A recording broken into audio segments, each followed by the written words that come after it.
Hi,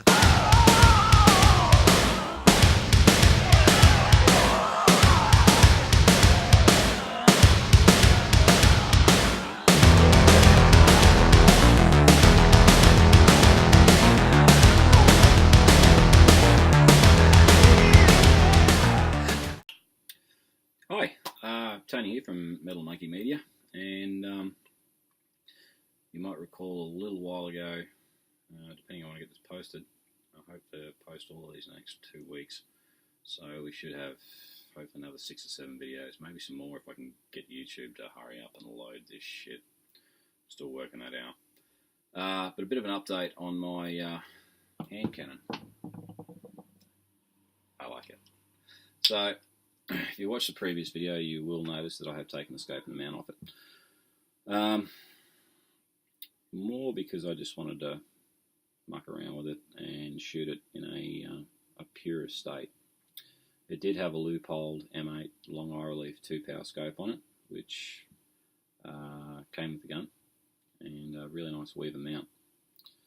I swapped the pearl grips out for the original Ruger ones.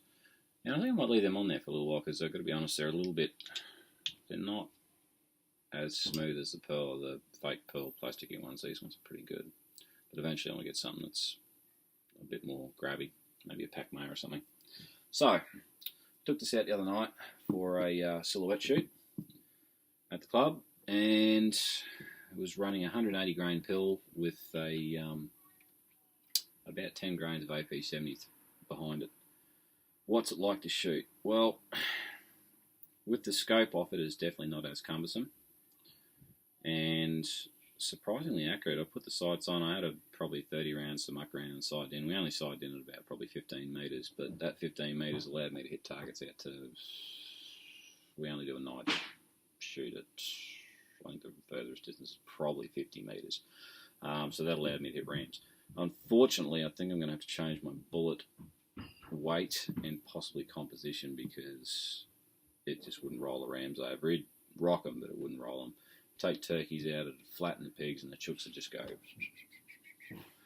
metallic silhouettes, people, not real animals. But that's actually how it got started during the Mexican Revolution.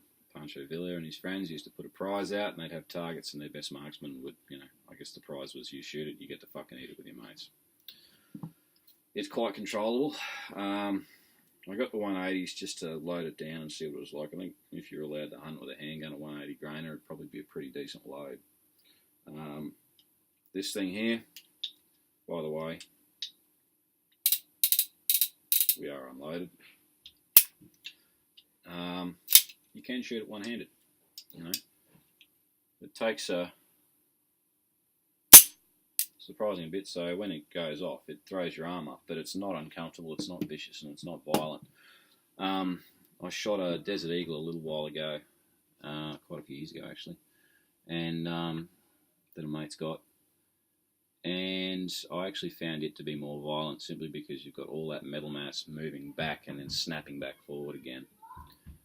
And considering that Desert Eagle uses what's basically a rifle action, it's a bit of a beast. This thing, we had no failure to fires. It did its job absolutely superbly, and I think I'm in love, and I think I'll be shooting a lot of 44 Magnum in the next 12 months. It is absolutely brilliant. It is quite a large gun, 7.5 inch barrel, and it is quite heavy gun, being made out of stainless steel. I bought it second hand. It's got a few marks on it, but I'll probably give it a good polish, and I'll probably remap that sight. Just give it a bit of a spray paint. The rear sight is surprisingly good. The only thing that annoys me is it doesn't have directional indicators on it. But other than that, that's my only bitch. It is pretty good. To strip the gun, basically, you would throw the loading gate open, alright, try and turn it around, and then push this little button under the barrel, pull this pin out. Shit, if I can do it, my hands are all sweaty because it's beastly muggy and hot in Brisbane tonight. Okay, here we go. So that comes up, it clicks, and you take it out the loading gate side. So you can see there, that's all the powder and crap that I've got to clean off that later. That's it. From there, you can strip the gun down to its component parts, and it's actually quite easy. I watched a video on it the other night. The Ruger YouTube channel, I'll subscribe to it so you can have a look. If you own a Ruger rifle or a Ruger pistol, I've got some really good instructional videos about how to service, maintain, and pull your gun down to do that. So, to get it back in, all you sort of do is just roll it in, seat it, line it up with that pin again, which in itself is a bloody nightmare at times. Come on. Come on. And there we go.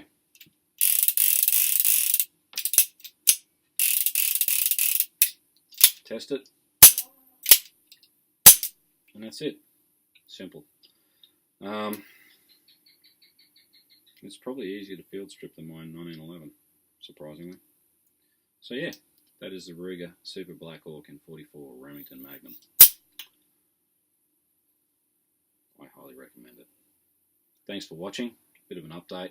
I'll try and get some footage of being shot this thing, because we actually shoot night matches, and when I was blazing away with this thing, the cylinder flash and the muzzle flash of it was of epic proportions, so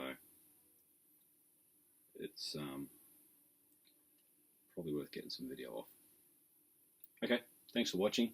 This has been a Metal Monkey Media production. My name is Tony Jones, and you'll have a good night. See ya.